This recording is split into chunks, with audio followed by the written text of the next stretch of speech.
Joshua chapter 5.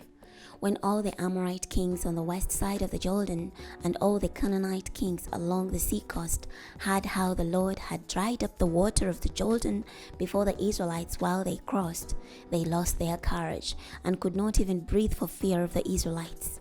At that time the Lord told Joshua, "Make flint knives and circumcise the Israelites once again." So Joshua made flint knives and circumcised the Israelites on the hill of the foreskin. This is why Joshua had to circumcise them. All the men old enough to fight when they left Egypt died on the journey through the desert after they left Egypt. Now all the men who left were circumcised, but all the sons born on the journey through the desert after they left Egypt were uncircumcised. Indeed, for 40 years the Israelites traveled through the desert until all the men old enough to fight when they left Egypt, the ones who had disobeyed the Lord, died off. For the Lord had sworn a solemn oath to them that he would not let them see the land he had sworn on earth to give them, a land rich in milk and honey. He replaced them with their sons, whom Joshua circumcised. They were uncircumcised. Their fathers had not circumcised them along the way. When all the men had been circumcised, they stayed there in the camp until they had healed. The Lord said to Joshua, "Today I have taken away the disgrace of Egypt from you." So that place is called Gilgal even to this day. So the Israelites camped in Gilgal and celebrated the Passover in the evening of the 14th day of the month on the plains of Jericho. They ate some of the produce of the land the day after the Passover, including unleavened bread and roasted grain. The manna stopped appearing the day they ate some of the produce of the land. The Israelites never ate manna again. When Joshua was near Jericho, he looked up and saw a man standing in front of him holding a drawn sword. Joshua approached him and asked him, "Are you on our side or allied with our enemies?" He answered, "Truly, I'm the commander of the Lord's army. Now I have arrived." Joshua bowed down with his face to the ground and asked, "What does my master want to say to his servant?" The commander of the Lord's army answered Joshua, "Remove your sandal from your feet, because the place where you stand is holy." Joshua did so.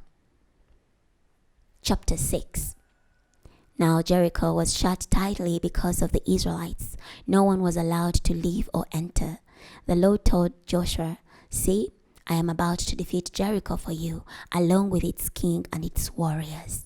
Have all the warriors march around the city one time. Do this for 6 days.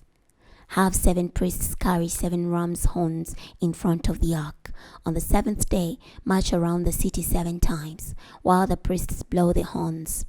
When you hear the signal from the ram's horn, have the whole army give a loud battle cry. Then the city wall will collapse, and the warriors should charge straight ahead." So Joshua son of Nun summoned the priests and instructed them, "Pick up the ark of the covenant, and 7 priests must carry 7 ram's horns in front of the ark of the Lord." And he told the army, "Move ahead and march around the city with armed troops going ahead of the ark of the Lord." When Joshua gave the army its orders, the 7 priests carrying the 7 ram's horns before the Lord moved ahead and blew the horns as the ark of the covenant of the Lord followed behind. Armed troops marched ahead of the priests blowing the horns, while the rear guard followed along behind the ark blowing ram's horns. Now Joshua had instructed the army, "Do not give a battle cry or raise your voices. Say nothing until the day I tell you, 'Give the battle cry.' Then give the battle cry." So Joshua made sure they marched the ark of the Lord around the city one time. Then they went back to the camp and spent the night there. Bright and early the next morning, Joshua had the priests pick up the ark of the Lord. The 7 priests carrying the 7 ram's horns before the ark of the Lord marched along blowing their horns. Armed troops marched ahead of them, while the rear guard followed along behind the ark of the Lord blowing ram's horns. They marched around the city one time on the 2nd day, then returned to the camp. They did this 6 days in all. On the 7th day, they were up at the crack of dawn and marched around the city as before, only this time they marched around it 7 times. The seventh time around, the priests blew the ram's horns, and Joshua told the army, "Give the battle cry, for the Lord is handing the city over to you. The city and all that is in it must be set apart for the Lord, except for Rahab the prostitute, and all who are with her in her house, because she hid the spies we sent. But be careful when you are setting apart the riches for the Lord. If you take any of it, you will make the Israelite camp subject to inhalation and cause a disaster. All the silver and gold, as well as bronze and iron items, belong to the Lord. They must go into the Lord's treasury." The ram's horns sounded, and when the army heard the signal, they gave a loud battle cry. The wall collapsed, and the warriors charged straight ahead into the city and captured it. They annihilated with a sword everything that breathed in the city, including men and women, young and old, as well as cattle, sheep, and donkeys.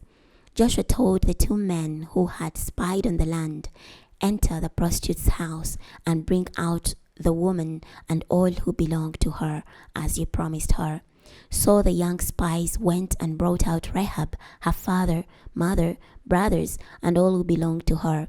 They brought out her whole family and took them to a place outside the Israelite camp.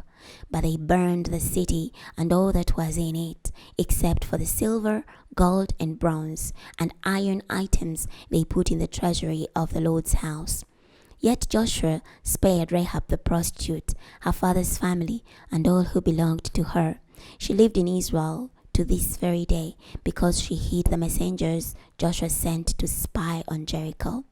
At that time, Joshua made this solemn declaration: "The man who attempts to rebuild this city of Jericho will stand condemned before the Lord.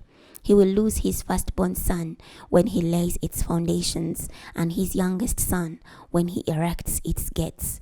The Lord was with Joshua, and he became famous throughout the land. We're stopping here today.